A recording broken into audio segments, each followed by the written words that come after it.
மாப்ள தள்ளுங்க மாப்ள. தம்பி தம்பி இந்த பக்கம் வாங்க. வாங்க, கடை கல்லாவ நான் பாத்துக்கிறேன், நீங்க வேலையை பாத்துங்க. வா மாமா, வெயில வந்திருக்கிய, ஜூஸ் ஏதாவது குடிக்கிறீங்களா? எடுக்கவா?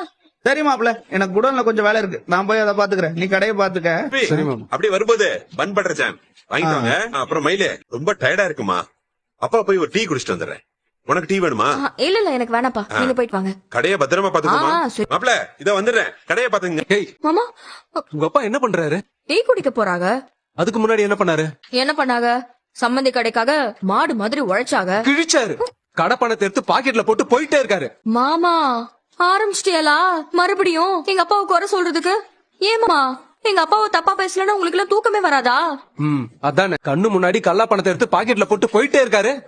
மாமா, இங்க பாருங்க, அவர் அப்படிலாம் பண்ற ஆளே கிடையாது, சொல்லிட்டேன். யாரு அந்த பெரிய மனுஷனா? ஏய், ஏதாவது சொல்லிட போறேன் நானு. மாமா, சும்மா எங்க அப்பாவை பத்தி தப்பு தப்பாலாம் பேசாதீங்கன்னு, அப்புறம் எனக்கு நல்லா கோவம் வந்துரும். ஏண்டி, எங்க அப்பா கஷ்டப்பட்டு உருவாக்குன தொழில் இது. இந்த கடை முழுக்க எங்க அப்பாவுடைய வேர்வையில சம்பாதிச்சு கட்டினது. ஏமாமா, என்னமோ உங்க அப்பாவோட கடையை நாங்க தலை மேல தூக்கி வச்சுட்டு ஓடிட்ட முதல்ல பேசுறியா? காசு தூக்கிட்டு போறவங்க அடுத்து அதானே பிளான் பண்ணுவீங்க. இங்க பாரு, மரியாதையா உங்க அப்பா இனிமேல் கடைக்கு வர வேணாம்னு சொல்லிடு. ஏன் வரக்கூடாது? அப்படிலாம் சொல்ல முடியாது.